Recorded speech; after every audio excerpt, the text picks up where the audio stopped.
नमस्कार, मी राहुल कुलकर्णी. हे त्या भीमराव कांबळेचं घर आहे आणि अर्थात पोलीस बंदोबस्त लागणारच, काही अनुचित प्रकार होऊ नये म्हणून. तिथे जे काही न्यायालयीन प्रक्रियेमध्ये असतात त्याप्रमाणे नोटीस डकवलेली आहे की त्याला अटक केलेली आहे पॉस्को कायद्याअंतर्गत. एक ग्रामस्थ आहेत, सरपंच पण आहेत.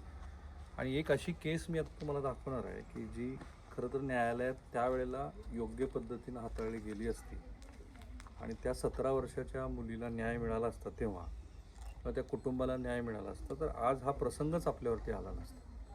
पण तेव्हा ते सगळं न्यायालयीन प्रक्रियेत जे काही झालं, आता राज्याचे गृहमंत्री बघतीलच तो व्हिडिओ, मी पाठवेन त्यांच्याकडे. इथल्या SP-ना पण मी सांगेन की हे जे घडले त्याच्यामध्ये ही केस, जुनी जी केस होती ती रिओपन करता येईल का ते बघा, किंवा ह्या कुटुंबांना आपल्यासोबत घेऊन याचं जे वर्तन आहे ते किती चुकीचं होतं, किंवा काय. सरपंच तू काय हॅबिच्युअलच दिसतोय मला. आधी तू दारू सरपंच आहे तुम्ही. सरपंच कोण आहे? माझे सरपंच. हां, घ्या जरा वरती माहिती. तू काय दारू पितो दिसतोय? हो, हिमजिकच होता तो. एकदम म्हणजे दारुडा, आणि त्याची पहिल्यापासूनच एकदम विकृती, एकदम घाणेरड्या स्वरूपाची. प्राणी मात्र सुद्धा त्यांनी सोडलेली नाही. म्हणजे हो, शेळी असेल, कुत्रे असतील, एकदम घाणेरडी वृत्ती. वयोवृद्ध महिला होती, तिच्यावरती पण त्याने अत्याचार केला होता. एकदम घाणेरड्या वृत्तीचा तो नराधम होता. तर आमची सगळ्या किती वर्षापासून गावात नाही येतो? तो आता जवळपास 2015 पासून नाही होते. माईक यांच्याकडे. हां, 15 जवळपास 15-1 वर्षापासून तो गावात नाही आहे. त्याला गावातून म्हणजे बेदखल केला गेलेला आहे ह्या असल्या घटनांमुळं. त्या वस्तीने सुद्धा आणि आमच्या गावाने सुद्धा त्याला बेदखल केलेला आहे. आपल्याकडे तशी परंपरा नाही, पण तरी मी महाराष्ट्रातल्या मंडळींना सांगू इच्छितो, गुन्हेगार हा कुठल्याही जातीचा, धर्माचा नसतो, तो गुन्हेगारच असतो. त्यामुळं ह्या गुन्ह्याच्या निमित्तानं कुठल्याही जात विशेष घटकाला टार्गेट करणं अतिशय चुकीचं आहे. आणि म्हणून ते तुम्ही नीट समजून घ्या की ह्या व्यक्तीबद्दल ज्या वस्तीमध्ये तो राहतो त्या वस्तीतच राग होता. होय, इकडे द्या माहिती, इकडे या. वस्तीतच राग होता का कसं? तुम्ही म्हणले त्याला काय करायचं? चौरंग करायचं का? चौरंग काय करायचं नेमकं?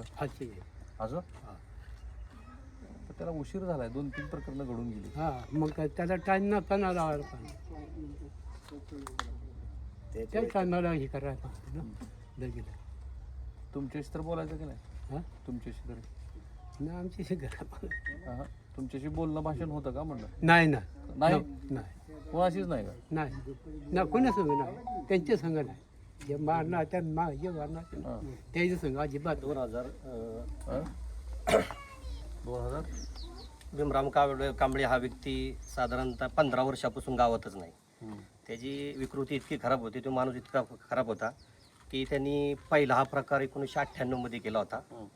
साधारण एक 65 वर्षाच्या ह्याच्या आजी होत्या त्यांच्या ह्याच्यातल्या त्यांच्याच आजीच्या संदर्भात केला होता. नंतर 2015 मध्ये जो घडलं दुसरं एक त्यांच्याच ह्याच्यात मग पास्को गुन्हा बी त्यांच्यावर दाखल आहे. म्हणजे असा विकृतीचा माणूस होता. त्याचा शेळी पालनचा बी रानामध्ये जायचा तर तिथं बी अशी अविकृत त्याची चालू असायची.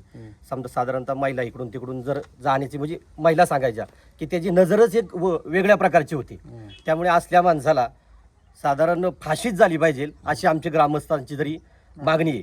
आणि ग्रामपंचायतीच्या वतीने जे आम्ही त्याला पाणी पुरवठा वगैरे काय ते सुद्धा एक ठराव करून त्याचं पाणी सुद्धा बंद करायचा आमचा सगळ्या ग्रामस्थांची विनंती आहे. आणि असा आम्ही ठराव सुद्धा पास करणार आहोत.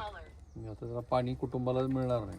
हा, अशी जर गुन्हे घडत असतील आणि असा जर नराधम या गावामध्ये असेल तर त्याला ही कठोर शिक्षा झाली पाहिजे, जेणेकरून पुढली व्यक्ती गुन्हा करणारच नाही अशा प्रकारचं याला शासन घडलं पाहिजे. काही वस्तीतले लोक आहेत, काय म्हणले तुम्ही? त्यांचं कुटुंबच इथे नकोय. त्यांच्या कुटुंबामुळं जवळजवळ सर्वांनाच त्रास होतोय, तर ते इथे नकोच आहे आम्हाला. तो 2015 पासून नाहीच आहे नाही? 2015 पासून तो त्याला म्हणजे कसं वस्तीलाच हाकलून दिलं. हो, वस्तीने त्याला हाकलून दिलेलं आहे. 2 वर्षापूर्वी त्याची बायको आणि त्याचा मुलगा इथे आला होता. पण हे नकोच आहे इथे आता आम्हाला. त्याची बायको आणि त्याचा मुलगाही नको आहे, ते कुटुंबच इथं नको आहे, कारण त्यांच्यापासून त्रासच आहे. आज त्या पोराच्या बापाने एवढं हे केलंय, पोरगा पुढे जाऊन नाही करणार याची काय गॅरंटी आहे. त्यामुळे हे कुटुंबच आमच्या इथे नको आहे. तर हे जे कुटुंब आहे ना, ॲक्च्युली तो भीमराव कांबळे ॲक्च्युली तो खूप म्हणजे खूप वाईट नजरेचा व्यक्ती येतो. तर त्याला माझ्या मते त्याला एवढी कठोर शिक्षा व्हावी ना, की ज्या त्या बालिकेची त्याला हत्या झाली मृत्यूनंतर आणि हे सुद्धा 2 त्रास प्रकरणं झाला झाली, या मुलीचा असेल किंवा त्या म्हाताऱ्या वृद्ध व्यक्तीचा असेल, त्या जर व्यक्तीच्या वेळेस जर त्या दोन्ही केसेसला जर न्याय मिळाला असता, आज ती बालिका आपल्यात असती, ती आज बालिकेवर ही वेळ आली नसती. तर आमचं एवढं सांगणं आहे की ह्या सरकारला की त्याला कठोरातली कठोर शिक्षा म्हणजे त्याला फाशीच झाली पाहिजे, ही आमची विनंती आहे. आणि हे सर्व कुटुंब आमच्या इथं वस्तीत नको आहे, हे कुटुंब आमच्या गावातूनच निघून गेलं पाहिजे, ही एक आमची आग्रहाची विनंती आहे. सरपंच गावाकडे बघायचा दृष्टिकोन असं काय नाही अजून एवढं. कशाचं? लोकांचं गावाबद्दल नाही गावाबद्दल काही नाही. बाकीचं काही म्हणजे हे नाही. त्याचा पण बाकीच्या त्रास लोकांचं- होतो, तेही तर नीट लक्षात घ्या. गावाचा काही संबंध नसतो याशी. पण तुम्ही मला असं सांगितलं की काही दिवस आधी पण त्यानं असंच कुठेतरी शेजारी जाऊन केलं होतं. हा हा. म्हणजे आज आम्ही हा विषय निघाला हा.